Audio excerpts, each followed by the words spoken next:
जहर का जो बात है वो खाने के ज़रिए दी जा सकती है। जो जेल का खाना है वो महफूज भी नहीं है। इससे पहले भी बहरहाल चूँकि खान साहब शिकायत नहीं करते इस चीज़ की, लेकिन वो उनकी सेहत के लिए मुफीद भी नहीं है। सवाए कायद-ए-आज़म के बाद अगर मैं कहूँ कि वो जो शख्सियत का उनसर सिर्फ खान साहब की शख्सियत के अंदर है कि खान साहब झुकते नहीं हैं, वो सरेंडर नहीं करते, वो कंप्रोमाइज़ नहीं करते अपने मौक़िफ़ पे, कौम के जो मौक़िफ़ है उसके ऊपर और कौम के हक़ के ऊपर वो कभी कंप्रोमाइज़ नहीं करते। कायद-ए-आज़म ने भी कभी भी कौम के ऊपर कंप्रोमाइज़ नहीं किया, अपने मौक़िफ़ के ऊपर कंप्रोमाइज़ नहीं किया। और खान साहब की शख्सियत के अंदर भी ये बात है कि ना तो वो अपने मौक़िफ़ पे कंप्रोमाइज़ करते हैं, ना सरेंडर करते हैं और ना ही अपना मौक़िफ़ छोड़ने के लिए वो तैयार होते हैं। उन्होंने जो मौक़िफ़ 1996 के अंदर रखा, आज भी उनका मौक़िफ़ वही है। आप 1996 की उनका जो मंशूर उठाएँ, 1996 की कोई भी तकरीर उठाएँ और 2023 की कोई भी तकरीर उठाएँ, दोनों एक ही चीज़ है कि उनका जो गुज़िश्ता 27 साल से एक ही मौक़िफ़ है और उनको उस मौक़िफ़ से हटाने की कोशिश की गई। उनको बारहा ये कोशिश की कि करप्ट और चोर लोगों के साथ वो बैठें, उनके साथ नेगोशिएशन करें, लेकिन वो इस बात पे कभी भी नहीं आए। और बहुत सारे जो फ़ॉरेन पॉलिसी के हवाले से उनका जो मौक़िफ़ है वो उस पर डट के खड़े हैं। और इससे आलमी बहुत सारी ताकतों को भी तकलीफ़ है कि खान साहब जिस तरह पाकिस्तान एक जोग्राफिकल अहम जगह पे पोजीशन पे मौजूद है और इस जोग्राफिकल पोजीशन पे आलमी ताकतों की भी नज़र है और बहुत सारी आलमी ताकतें ये चाहती हैं कि पाकिस्तान की फ़ॉरेन पॉलिसी उनके मुताबिक तश्कील दी जाए। लेकिन खान साहब ने हमेशा कहा कि पाकिस्तान की फ़ॉरेन पॉलिसी न्यूट्रल होगी और जब ये न्यूट्रल होगी तो बहुत सारे जो इलाकाई खिलाड़ी इलाके के अंदर रीजन के अंदर खेल खेलने वाले जो आलमी खिलाड़ी होते हैं उनको इससे नुकसान पहुंच रहा है। तो ये उनको झुकाने की एक और कोशिश है कि वो कम अज़ कम फ़ॉरेन पॉलिसी पे और कौम के मौक़िफ़ पे दी जा रही है। खान साहब ने खुद ये बात अपने बुखला को कही है, इसमें कितनी एक सदाकत है और आप पाकिस्तान तहरीक-ए-इंसाफ इसमें क्या अमल अपनाना जा रही है? देखें, खान साहब जब से रजीम चेंज हुआ है उसके बाद उनकी तरफ से एक बात बारहा कही गई है, हर बार कही गई है कि उनके ऊपर कातिलाना कोशिश हो सकती है और वज़ीराबाद के अंदर ये कोशिश हुई है और इस चीज़ के अमकान को रद्द नहीं किया जा सकता कि उनके ऊपर दोबारा से असैसिनेशन अटैम्प्ट नहीं हो सकती। इस बात को हम रद्द नहीं कर सकते। क्योंकि कल मैं वहाँ कोर्ट के अंदर जेल के अंदर मौजूद नहीं था, इसलिए उस गुफ्तगू के हवाले से तो मैं कुछ नहीं कह सकता, लेकिन ये बात उन्होंने बारहा कही है कि उनके ऊपर दोबारा से असैसिनेशन अटैम्प्ट हो सकती है। ये बात उन्होंने मेरे साथ कही है, पिछली गुज़िश्ता तारीख पे जब था वहाँ भी कही है और हर बार ये बात कहते हैं कि जिस तरह वज़ीराबाद के अंदर उनके ऊपर हमला किया गया उसके बाद इनके ऊपर दोबारा ये कोशिश हो सकती है। और जिन लोगों ने उनको रजीम चेंज करवाया उनसे किसी भी चीज़ की तवक्को की जा सकती है। ये बात बाहर आ गई है उन्होंने। इस असैसिनेशन अटैम्प्ट की वजह क्या हो सकती है? आपको क्या लगता है कि क्यों खान साहब हालांकि अब इसमें गिरफ्तार भी हैं, जेल में भी हैं, तो फिर क्यों उन्हें उन पर हमला किया जा सकता है? देखें, खान साहब की शख्सियत के अंदर एक ख़ास बात है जो बाकी पाकिस्तानी सियासी शख्सियात के अंदर इस वक्त मौजूद नहीं है।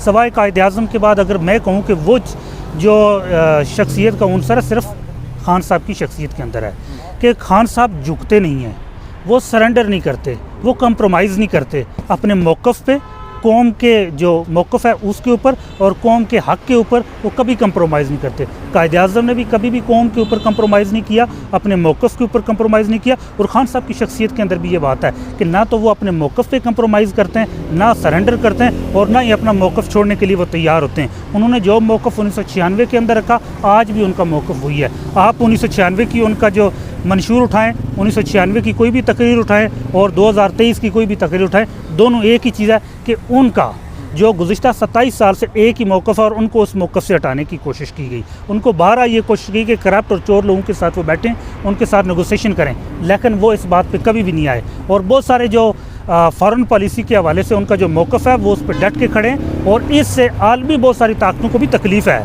कि खान साहब जिस तरह पाकिस्तान एक जोग्राफिकल अहम जगह पे पोजीशन पे मौजूद है और इस जोग्राफिकल पोजीशन पे आलमी ताकतों की भी नज़र है और बहुत सारी आलमी ताकतें ये चाहती हैं कि पाकिस्तान की फ़ॉरेन पॉलिसी उनके मुताबिक तश्कील दी जाए। लेकिन खान साहब ने हमेशा कहा कि पाकिस्तान की फ़ॉरेन पॉलिसी न्यूट्रल होगी और जब ये न्यूट्रल होगी तो बहुत सारे जो इलाकाई खिलाड़ी इलाके के अंदर रीजन के अंदर खेल खेलने वाले जो आलमी खिलाड़ी होते हैं उनको इससे नुकसान पहुंच रहा है। तो ये उनको झुकाने की एक और कोशिश है कि वो कम अज़ कम फ़ॉरेन पॉलिसी पे और कौम के मौक़िफ़ पे कम अज़ कम सरेंडर करें। यूसुफ खालिद साहब, ये बताइए, वो इस वक्त जेल में है, कस्टडी में है, वहाँ पुलिस है, वहाँ इंटेलिजेंस भी ज़ाहिर है होगी।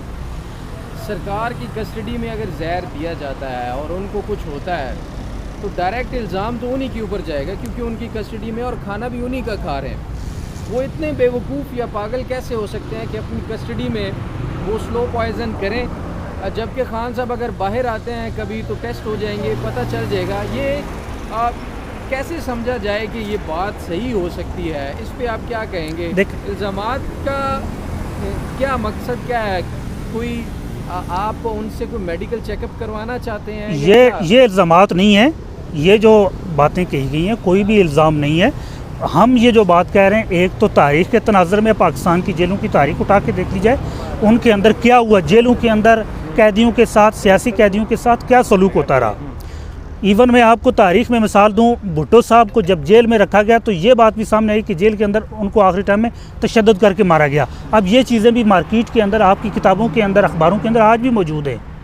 इस चीज़ से देखें ये वो भी उस वक्त सरकार की कस्टडी के अंदर थे, और आज भी बाकी कितने भी कैदी हैं उनके साथ जेलों के अंदर क्या सलूक किया जाता है, कितने बुरे तरीके से उनके साथ किया जाता है, रवैया अख्तियार किया जाता है। तो इस चीज़ से देखो, ये पाकिस्तान की तारीख़ है कि जेल के अंदर कैदियों के साथ गैर इंसानी सलूक, और बाज़ औक़ात ये जो भुट्टो साहब वाला जो तशद्दुद वाला वाक़या जो रिपोर्ट किया जाता है हमेशा, ये हुए हैं जेल के अंदर। इस चीज़ से इनकार नहीं है। हम ये चाहते हैं कि खान साहब एक बड़ी हाई प्रोफाइल शख्सियत है, उनके ऊपर बहुत सारे लोगों, बहुत इससे पहले भी उनके ऊपर असैसिनेशन अटैम्प्ट्स हो चुकी हैं, और अब भी इस चीज़ का ख़तरा बाकायदा मौजूद है। ये अब हम जो पाकिस्तान तहरीक इंसाफ है और उनकी फैमिली है, वो ये चाहती है कि उनका बाकायदा मेडिकल चेकअप करवाया जाए, उनके हमारी जो मेडिकल टीम है उसके ज़रिए हो, उनको घर का खाना दिया जाए। ये हमारी बुनियादी चीज़ें, क्योंकि अगर अच्छा, रात एक खबर आई है कि इमरान खान साहब की जो तबीयत है वो इंतहाई नासाज थी, मैदे में तकलीफ़ के बायस डॉक्टर्स की टीम को भी बुलाया गया और जेल के अंदर चेकअप हुआ, जहाँ पर सुपरिटेंडेंट और बाकी अमला भी मौजूद था। इस बारे में पार्टी आगाह है या नहीं है, और इस बारे में क्या मौक़िफ़ है आप लोगों का? अच्छा, इस हवाले से मेरे पास तो ऐसा मेरे पास तो कोई इन्फॉर्मेशन नहीं है। अलबत्ता पार्टी की हद तक मेरी किसी से अभी बात नहीं हुई है इस वक्त, तो इस हवाले से मैं मौक़िफ़ नहीं दे पाऊँगा।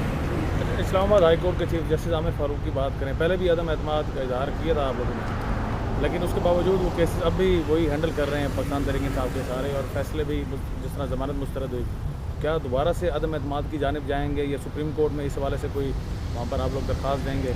देखिए, आमिर फारूक साहब की जहाँ तक बात है, उनके ऊपर पहले भी अदम एतमाद किया, खान साहब ने भी किया, बाकायदा हमने एप्लीकेशन भी इस हवाले से मूव की। अब आमिर फारूक साहब को जो बुनियादी तौर पर उनको केस से दस्तबरदार होकर किसी दूसरे बेंच में ट्रांसफ़र कर देना चाहिए था, क्योंकि ये अदालती अखलाकियात है और ये जज का कंडक्ट भी है। जिस तरह आमिर फारूक साहब हमारी दरख्वास्तों को दबा के रख लेते हैं, फ़ैसले महफूज कर लेते हैं, और उस वक्त फ़ैसले सुनाते हैं जब उस फ़ैसला सुनाने की ज़रूरत नहीं होती, इंसाफ का कत्ल हो चुका होता है, फिर उसके बाद उस अपील को इनफ्रक्चस करार दे के दाखिल दफ्तर कर दिया जाता है। तो ये हमारा पहले दिन से तोशाखाना केस के अंदर से ये ग्रीवियंस रहा है, और अभी साइफ़र केस के हवाले से हमारा यही ग्रीवियंस है। या तो आप टाइम के फ़ौरन वक्त के अंदर हमारी दरख्वास्तों को, हमारी अपीलों को डिसाइड कर दें, अगर नहीं करते भाई आप किसी दूसरे बेंच को भेज दें। हम यही गुजारिश करें इस्लामाबाद हाई कोर्ट के अंदर बाकी को भेज दें। अच्छा, नवाज शरीफ की दोनों दरख्वास्तों पर रिलीफ भी दे दिया गया और उन्हीं को नाकाबिल समाअत करार देकर निपटा दी गई है। इस बारे में आप क्या कहेंगे? ये डिस्पोजेबल फैसला, देखें, ये जो नवाज़ शरीफ का जो इस्लामाबाद हाई कोर्ट से फ़ैसला हुआ, ये पाकिस्तान के आइन के साथ, कानून के साथ, जुडिशल जो अदालती प्रोसीजर है उसके साथ, जो ज़ाब्ता है फौजदारी उसके साथ, ये इंतहाई भोंडा मजाक किया गया है।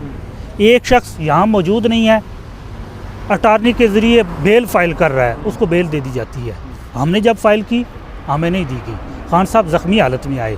ये नवाज़ शरीफ को अब जो फ़ैसला है, मेरे ख्याल से पाकिस्तान के निज़ाम इंसाफ के साथ और अदलिया के निज़ाम के साथ सबसे बड़ा मजाक हुआ है, और ये प्रोसीजर का जो अदालती प्रोसीजर है उसका कत्ल हुआ है। आखिरी उन अदालतों में पेश होते हैं जिन अदालतों के फैसलों पे अमल नहीं होता।